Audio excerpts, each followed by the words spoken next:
Hello everybody and welcome to another Beyond All Reason video. Today we are on a 1v1 on Otago, I think that's what the map's called, with Teddy versus Byson, otherwise known as Barcast TV. Kind of just sounds like you're either saying bison as in the animal or Byson as in goodbye son, I'm off to get some milk. But that's what Mr. Barcast has chosen to go by now, so that's what people will use. And Teddy here, starting with only a single metal extractor before going into the rest of his economy. Now, as you can see up here in the top, 25 energy is a lot of energy to get from winds, and as you can see, he's not even needing to get the other wind turbines up yet. Rushing out the early grave robber here. And the reason for that is on this map, there is a ridiculous amount of metal. We can see here 800 just there. There's another 850 here. If I remember correctly, there's some more elsewhere. Nope, just those two spots apparently. But this can be often missed by players if you're not careful. And so, like, this section here is the section that often gets missed, the same with on Teddy's side. And players need to make sure that they're getting that quickly. You can see that Teddy's basically using the trees here for energy production. And Teddy on a single metal extractor still, with the pure quantity of metal that he's gotten from that reclaim, means he just hasn't bothered building the metal extractor.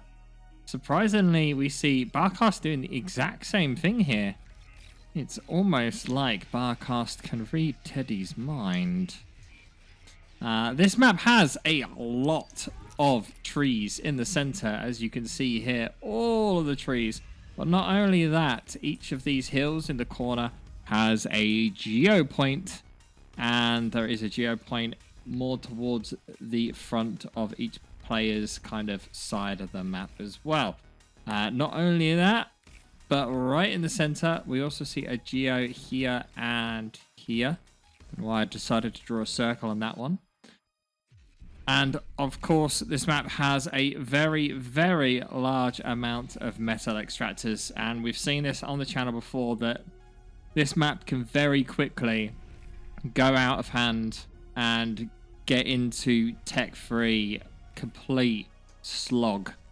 So we'll see how this game goes with energy being so high and so much metal. Not only as there's so many metal points, but the metal points are also 2.5. So basically the players' plans here are probably going to be get as much of these metal extractors as quick as possible. Would not be surprised if we see a vehicle transition here at some point, because of how flat most of the map is. It would only cause problems for passing around here and obviously the areas over there, but vehicles could still pass through that northern choke that we see. And so realistically, vehicles are a pretty good choice on this map. So I hope to see some, but we'll see what happens. Definitely we are going to see both players building air, as it's pretty much guaranteed that they're going to need fighter screens. With so much metal on this map, it's not, and so much energy as well, it's not going to be difficult to be able to pump out multiple factories here. This map is obviously designed as a team map. We actually saw it in a tournament a little while ago as well, where one team basically went here and just put all the resources into a single player, and then the rest just microed, and it got extremely out of hand. They managed to completely dominate their opposing team just due to how much they were able to scale up their economy with having all of that metal just in one person. So you can imagine what this is going to be like now.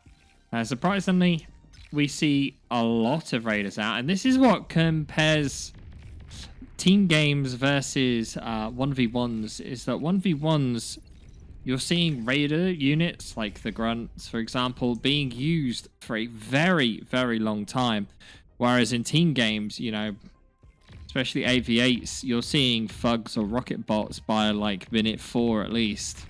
The lines are already drawn at that point, but yeah, not in 1v1s.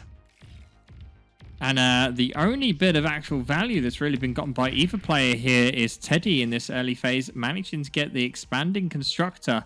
That grunt will get killed very quickly here as another constructor is on its way out. You can see that Barcast building a LLT here in the little area behind his base. This can be used quite often to get behind an enemy's base. And there we see the air lab as predicted, going straight in for a bombing run, it seems.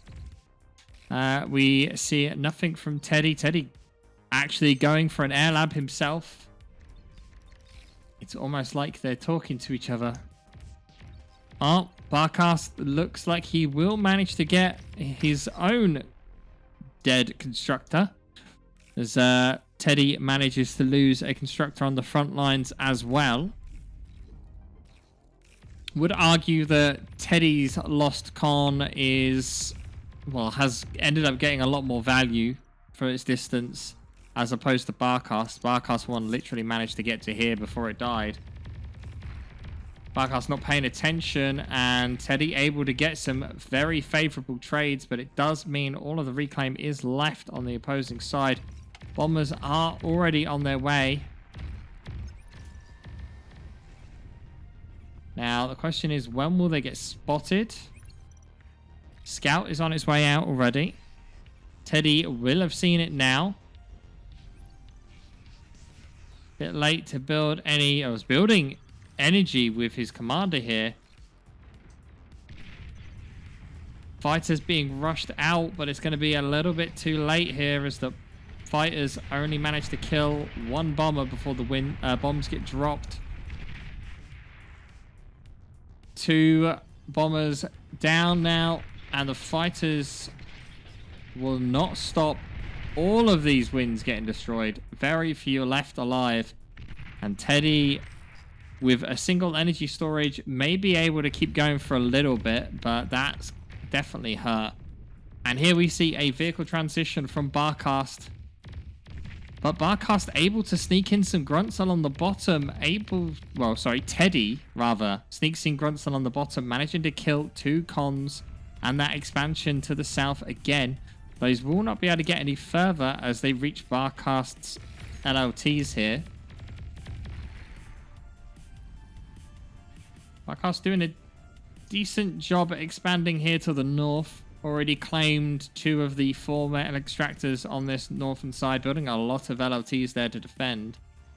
Meanwhile, towards the south, we can see that Teddy, struggling for energy, as we, well know why, is now finally starting to make his way down to the bottom. Because his commander and cons were there, he'll actually be able to cap that pretty quickly. Teddy, though, with a little bit of problems, not really enough defense to stop all of these units making their way through. And Teddy, again, losing yet another constructor. The LLT does not get finished in time, and a single grunt there to defend will not be enough. No self-D, though, coming from any of these stuff, and they managed to get through without losing, with losing a single incisor. They won't survive another LLT, and we see Teddy here with units ready to go anyway, but this is another big force that has been spotted. Shurikens are already ready for both players. Con turrets also being moved around by Barcast there. Fighters are on their way to maybe try and kill these shurikens, but it's a bit too far for them to travel, and all of the units are already mopped up. Probably getting in position. No, they're just going straight in. Okay, that's not what I expected.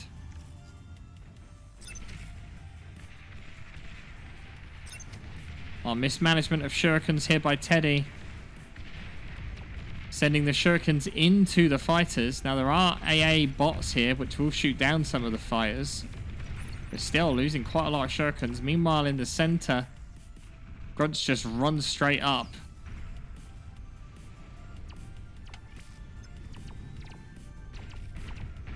Pounders also getting EMP'd here. not a good look for Teddy right now. Fighters are trying to make their way in. But it's too late. Pounders are all dead. Well, now they're all dead. And let's have a look at the stats quickly. Metalist second is pretty close. They're looking a bit off at the moment due to Reclaim, but pretty stable. Energy, they're pretty much neck and neck. Build power, again, pretty much neck and neck. Metal produced is probably less than 1,000 difference between the players. And obviously energy produced is advantage Byson. But that would happen because, you know, all of the energy production of Teddy got killed. So what do you expect? And we are seeing some lashes here. Slowly whittling down some of the defenses. Not only that, they'll be used to deal with any of the shurikens. Only 2 of the 3 are actually shooting, though, because this one's down here out of the way. And Teddy's transitioned into full-on brutes, whereas Barcast or Byson has gone full Tech 2 instead. And is now building salamanders and tigers. He's got 1 con out. Getting Tech 2 metal extractors here will make a huge difference. And these tanks have managed to break through the initial line of defense on the bottom side. There is a lot of incisors here. A single pounder as well. Barcast doesn't really want to fight this. Same with at the top here. There's a lot of grunts. Sorry, there's a lot of grunts, but Barcast has a lot of units up here. Teddy will secure this kind of outrun here. Maybe even stop the Geo from being built, but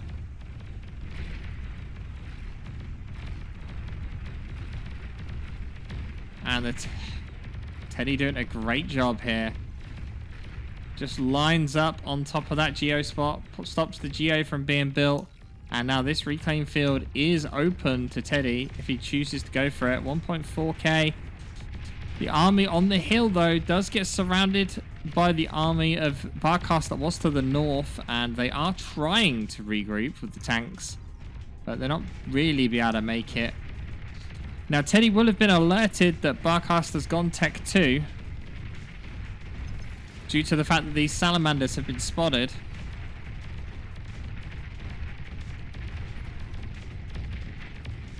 How far will Barcast get, though? That's the question. Or, sorry, will Teddy get with this attack?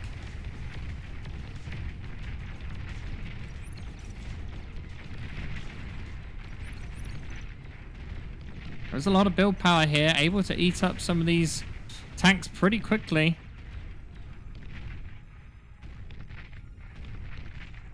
He's parked this guy. No. He will get the Geo, though, but and there we go. Barcast losing quite a lot, really. Losing a lot of metal extractors. Saying that, though, there is a lot of metal on the ground. 1.2k there, 1.4k there. And Teddy is not really in control of this northern one. And we do see Teddy going Tech 2 now on that kind of central position. And he's also getting the reclaim. That's key. He's getting that reclaim. Shurikens and air transports for some reason. Just 2 pounders there. Won't do much. Resbots also get caught out. Just these few salamanders enough to cause Teddy problems.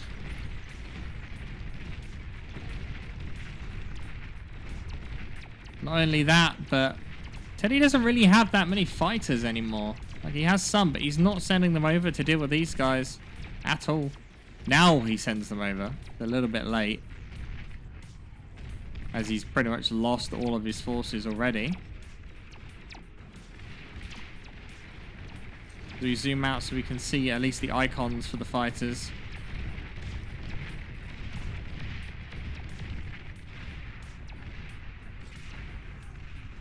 And just as the spectators say, saying that Teddy needs to fly a Tech 2 con back. That is exactly what he's doing as one gets on its way back to main base to be able to upgrade all of that economy. And that's a lot of economy to be upgraded. Meanwhile, a Tsar has been born on the front. Byson getting his first Tsar out will do a tremendous job at dealing with all the grunts. And right behind it, a second Tsar. Not only that, but he's actually air transporting the Tsar here. Where is he going with it?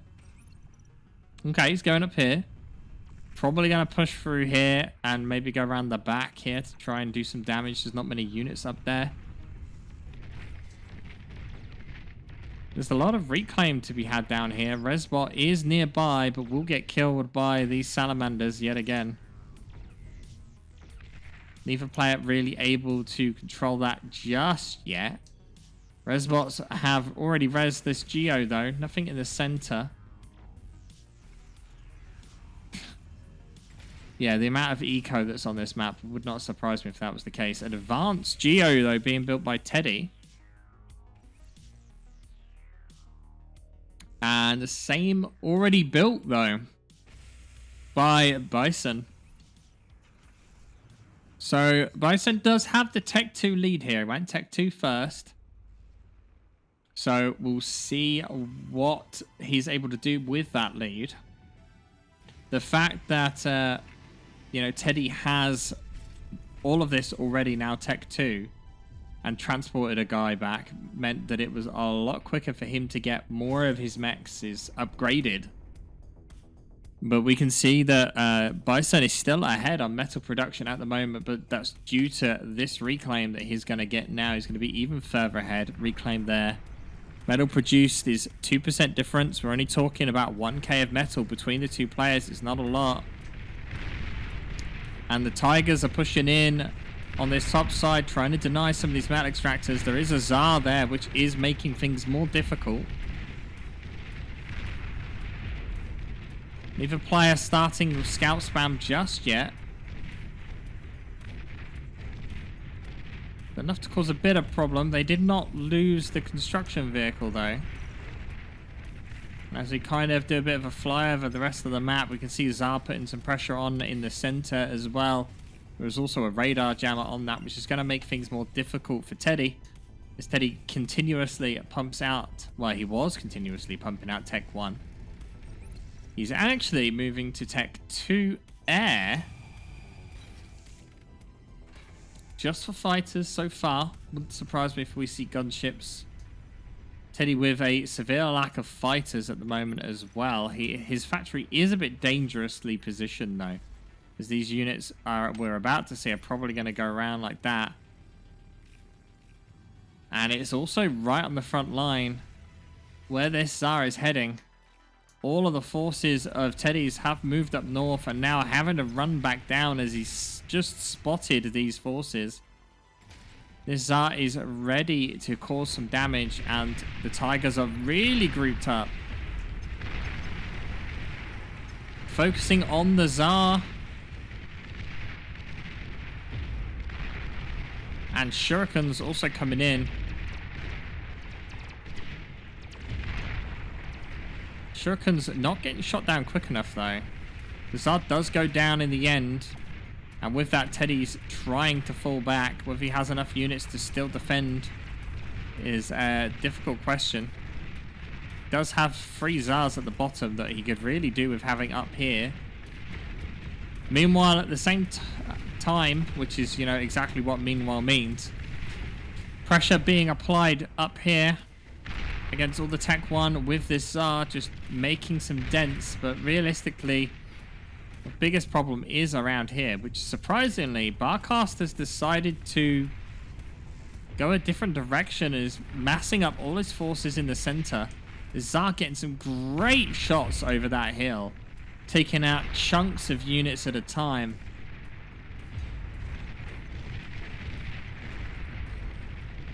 And Teddy now in a bit of a tough spot, going for a Serb in the center. That's how much he needs defensive. And this is a lot of units now that realistically, Teddy can't really stop. Teddy has now let some units through at the top, though, which he's going to mop up very, very quickly. They've just been set on fight. They're not even going after specific things. Point defense also going up will make that pretty difficult to attack.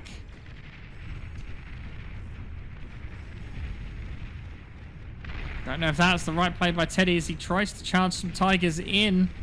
And he already loses one without really doing too much in the way of damage. And this is what we're expecting to see now. Some Wasps coming out from...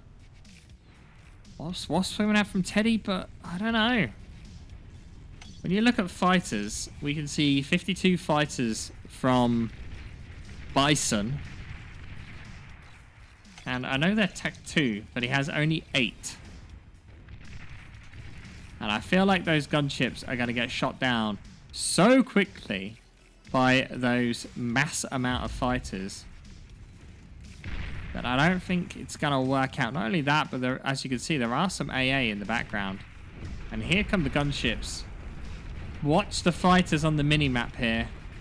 See how quick it takes for Barcast to react. Fighters are now on their way. Tech 2 fighters are over this army. But there's just going to be too many of them. Teddy's now reacting to the fighters, but all but too little too late as all of the fighters get shot down very, very quickly. Now, what does happen, though, is rather than trying to defend, Teddy has pushed up again to where this defensive position was at the top and has tried to take out some more of the metal extractors. At the same time, though, Barcast has decided to go tech free and just pumping out Shivas now. Teddy not doing any of that, as you can see as well. His energy is so low, his energy converters aren't even working. And just look at the mass amount of windmills, it's ridiculous. Whereas fusions are the weapon of choice for Byson here.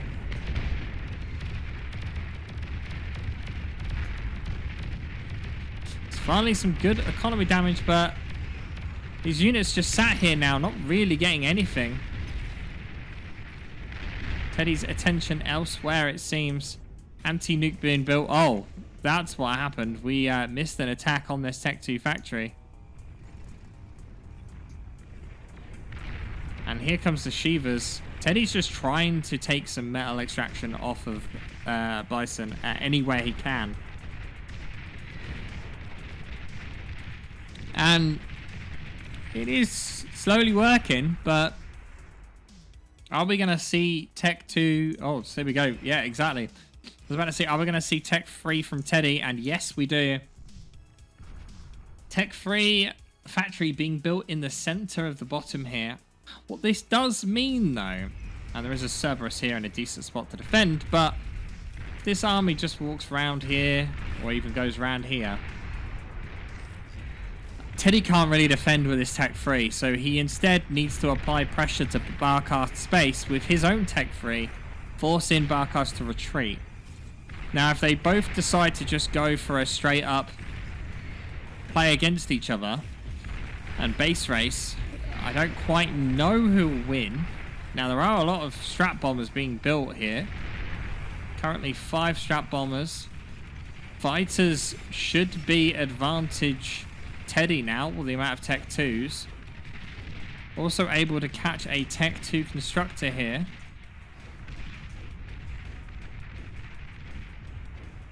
Also, to be fair, if they manage to get this Geo, that's a problem.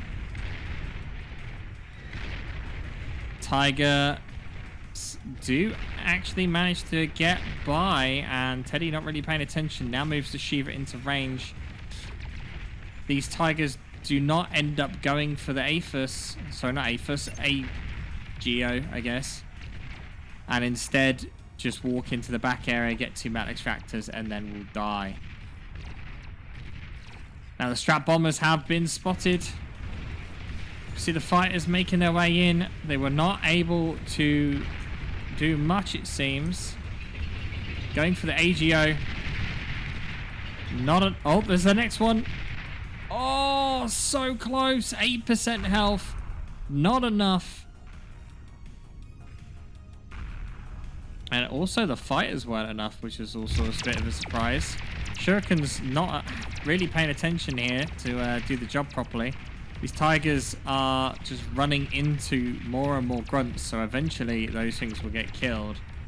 Meanwhile, look at this Shiva push in the center. How did that guy get up there?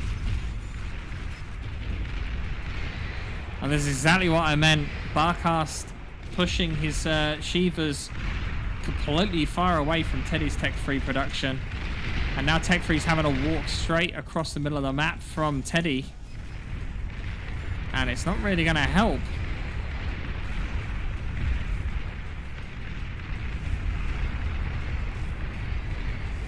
As we zoom out here to get a bit of an overview, it's not looking good for Teddy. He needs to apply big pressure somewhere, but he's not really finding it anywhere.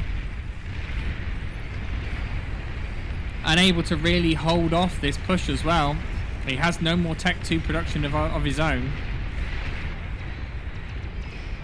He's doing exactly what I said though. Rather than trying to defend with these units, he's just going to apply pressure and make his way into Barcast's base. Barcast rushing all the new units that he's built to defense, but enough Shurikens here are actually EMPing quite a few of these Shivas.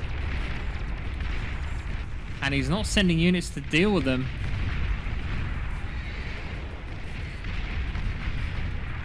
And that's an entire dead Tech 3 army due to Shurikens. Barcast is just shimmying them left and right, trying to get them. If they do get this AGO though, that will be a significant amount of damage. Fighters do go over here to cover for said Shurikens, but Teddy with pretty much no fighters. There's a slow push, but it's not really of importance right now. This could be a big deal. These Shivas, they're trying to go for the AGO. Shots land. AGO goes down. And as we select Barcast, we can see that his energy a second though is unhindered. As he builds his second fusion, he has plenty of wind, and he also has this other AGO here ready to go. And the problem is now Teddy has nothing to stop these 10 units making their way down. Surprisingly, all the numbers here are pretty much red, but except for the two that are important. Army value, damage. And say goodbye to your base, Teddy, as a dragon does come out, but the dragon will not have the damage quick enough to deal with this. Does Teddy even know that's there? Surely he does. Well, he definitely does now. There are two fusions here.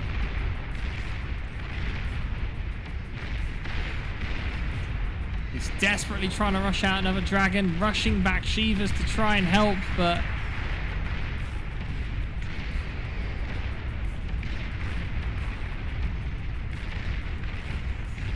dragon will not be enough to stop this push. Kraganath will go down first, or Karganath, sorry. Losing the fusions though will pretty much be it here for Teddy, losing his entire base. Just walking straight through. And that is a complete base wipe. You see this dragon only just going down after taking out two things.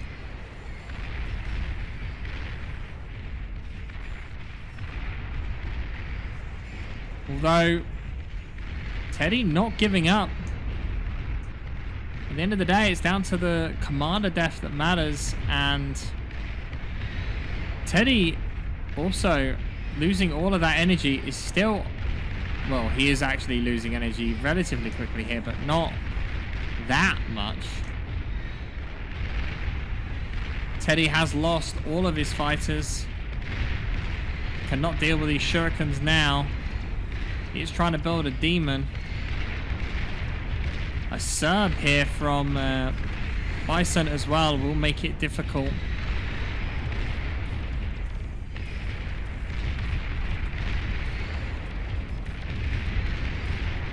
And there we see Teddy's economy now hit rock bottom. And he calls the GG, unable to push in. Commander has self-destructed. And there we go. So decent match between the two players. Ended.